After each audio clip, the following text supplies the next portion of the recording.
बिस्मिल्लाहिर्रहमानिर्रहीम, अस्सलाम वालेकुम। हकीकत टीवी साइंस एंड हेल्थ में खुश आमदीद। ईरान ने अब खेला है एक मास्टर स्ट्रोक। इजराइल को असल में उम्मीद नहीं थी कि ईरान इतनी खुलकर जाकर विकेट के बाहर खेलेगा और इतने बड़े पैमाने पर जाकर मिसाइल हमला करने से पहले वो ऐसे इकदाम करेगा कि सारे का सारा घेरा तंग होना शुरू हो जाएगा इजराइल के खिलाफ।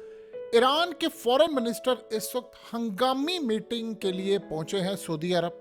वहां पर फौरी तौर पर पहुंचे और ये असल में ओआईसी की मीटिंग है। इसमें उन्होंने ओआईसी के सेक्रेटरी से भी बातचीत की। ये असल में इमरजेंसी मीटिंग अटेंड करने गए हैं फॉरेन मिनिस्टर्स की जो इस्लामिक कंट्री के हैं, ओआईसी के, और वहां पर सबको इत्मीनान में लेने जा रहे हैं क्योंकि ये जो जंग छिड़ने वाली है ये पूरे रीजन में फैलनी है और ये हर जगह पर फैलनी है, ये आलमी जंग में भी बदल सकती है। तो वो सबको एक पूरे एतमाद में ले रहे हैं कि देखिए ये सूरत हाल थी, ये गजा का मसला था, हमारे यहाँ पर इन्होंने आकर इस तरह मारा, हम ये काम करने जा रहे हैं और सबको क्लियर करने जा रहे हैं कि देखिए यही टाइम है हमें एक दूसरे का साथ देने का। क्योंकि इजराइल का प्लान ये है कि उसने मिडिल ईस्ट की बाकी कंट्रीज को भी खाना है। अगर हम रास्ते से हट जाएं तो ये याद रखिएगा फिर आपके ममालिक नहीं बचेंगे। आज हम हैं तो ये बचा हुआ है, वरना आप देख लें कि पूरे का पूरा उन्होंने खा लिया है गजा और बाकी पूरा फलस्तीन भी खाने वाले हैं। सो इस सूरत हाल में वो शाम की तरफ आ रहे हैं, लिबनान को खाना है उन्होंने। तुर्की ने ऑलरेडी कह दिया, अर्दोगान ने तो ऑलरेडी कह दिया हमारा नंबर आ गया। तो आप सब जेहन में रखिए उनके प्लान मैप्स में क्या कुछ है, यह आपको अच्छी तरह समझना चाहिए। तो इस सारी सूरत हाल में एक तो वो सऊदी अरब के साथ अपने बड़े, आपको पता है जब से चाइना ने सुलह करवाई, मामला तय किए, अब वो उनके साथ बता रहे हैं कि ये सारा मामला हमारा हुआ है, ये स्ट्रेटजी होगी, ये प्लान होगा, ये सारा कुछ होगा। सारी यानी पूरी तरह आप ये समझ लें कि इसराइल को आइसोलेट करने जा रहे। ईरान ने जो पहले हमला किया था उसमें उन्होंने किसी के साथ कोई मीटिंग नहीं की, बस चुप करके एक पैगाम था, उसमें गालिबन कई कंट्रीज को बताया भी था कि जी हम बस हमला करने के लिए जा रहे, क्योंकि ईरान ने जंग नहीं करनी थी, उन्होंने सिर्फ एक सबक सिखाना था और उन्होंने मिसाइल हमले करने थे और ये सारा। अब जो सूरत हाल है वो बड़ी खतरनाक है। अब तो ऑल आउट वार है और सबको पता है जंग होनी है।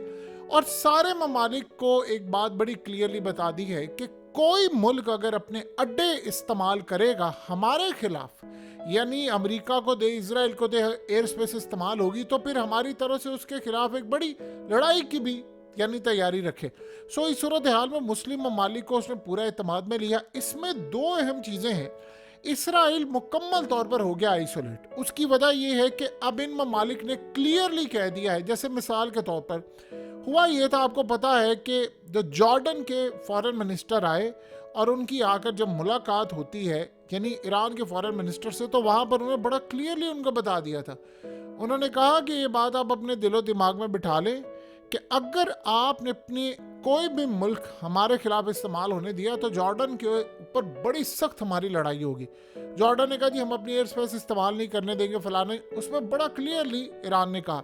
सऊदी अरब ने कहा है कि जी हमारी एयर स्पेस किसी सूरत आपने इस्तेमाल नहीं करनी मिसाइल मारने के लिए, ना आप हमारी एयर स्पेस इस्तेमाल करेंगे, ना हम इसराइल को इजाज़त देंगे और ना हम अमरीका को कि आपके खिलाफ लड़ाई करें। ना हमने यमन के खिलाफ अब दी, ना आपके खिलाफ आप सब ने देखा।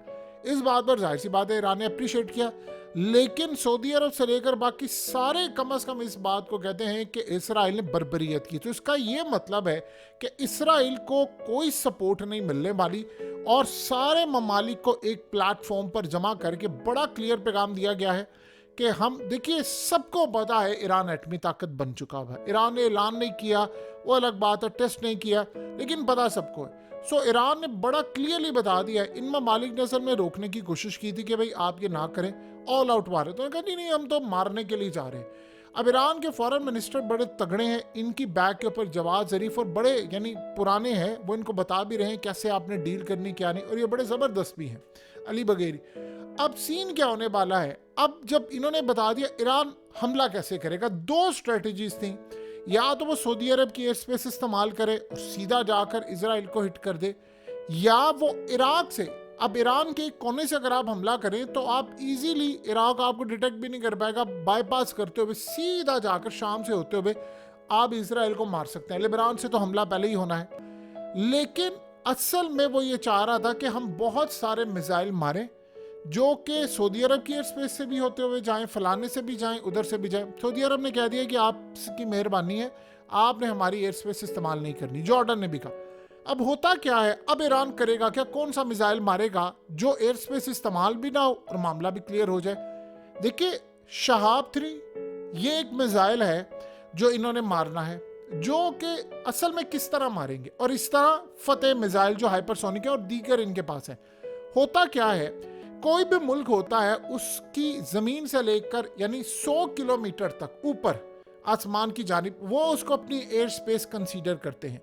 जब 100 किलोमीटर से ऊपर आप चला जाता है, कोई मिसाइल हो, कोई जहाज हो, कोई चीज हो, तो उसको नियर टू स्पेस या उससे भी थोड़ा ऊपर चला जाए तो आप उसको स्पेस कंसीडर करते हैं। इंटरनेशनल लॉ के मुताबिक 100 किलोमीटर यानी तक, मिसाल के तौर पर जमीन से लेकर आसमान तक 100 किलोमीटर आप कर लें, उससे ऊपर फिर जो होगा वो इंटरनेशनल आ जाती है, वो कोई भी जा सकता है और कोई भी आ सकता है। उससे नीचे किसी भी मुल्क को कंसीडर करते हैं। अब ये होता क्या है, ईरान के पास अब क्या है मारने के लिए, वो करने के लिए क्या चाह रहा है। जब उसने सारे इनको बता दिया, मेक श्योर कर लिया कि भाई हमारे खिलाफ ये जंग छिड़ने वाली है और ये जंग सब ममालिक के साथ छिड़ेगी, क्योंकि हमने पीछे नहीं हटना। और हो सकता है ये एटमी जंग में बदल जाए, हो सकता है आलमी जंग में बदल जाए। तो उसने अपनी बड़ी पोजीशन क्लियर कर दी है कि इसराइल को जाली हमले भी करेगा, हो सकता है बड़े ममालिक में इस्लामिक कंट्रीज में करके नाम ईरान पर लगाए। हमने किसी के खिलाफ नहीं है, ना हमने हमला करना। अगर किसी के मुल्क में कोई कार्रवाई होती है तो डायरेक्टली हमसे बातचीत करे, हमारा कोई हाथ नहीं, हमारी सिर्फ लड़ाई इसराइल के साथ। अब ये करेंगे कि let's say Al Fateh missile की जो सीरीज है फतेह 3, उसको हाइपरसोनिक मिसाइल लॉन्च करते हैं। इस तरह के और भी बैलिस्टिक मिसाइल हैं।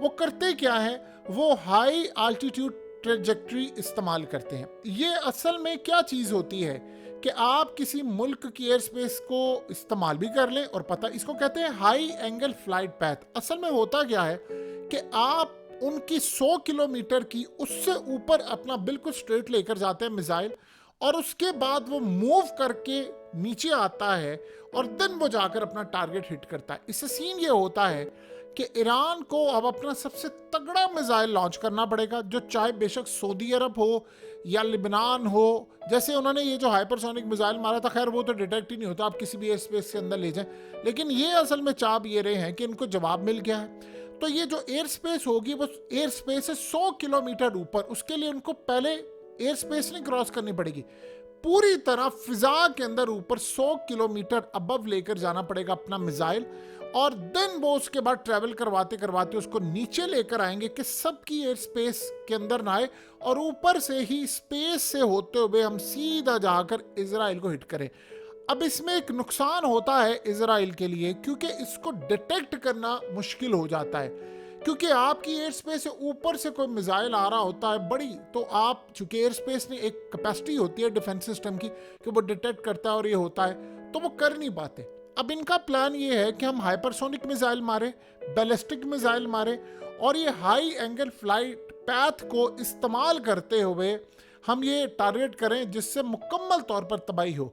और ये जो अर्थ का सरफेस होता है, यानी इससे ऊपर जब चला जाता है तो फिर तो ये कंसीडर नहीं होता, फिर तो इंटरनेशनल, जैसे मिसाल के तौर पर अब जो वाटर्स होते हैं समंदर, जैसे अब यमन हमला कर रहा है, अब यमन क्या करता है, यमन असल में इंटरनेशनल वाटर्स में जाकर ज्यादातर हमला कर रहा है। अब ये वाटर्स क्या होते हैं, मिसाल के तौर पर हर मुल्क है, अब हमारा मुल्क हो उससे हमारे कुछ किलोमीटर तक हम इसको कंसीडर करते हैं, ये हमारी बाउंड्री है, ये इंटरनेशनल लॉज है।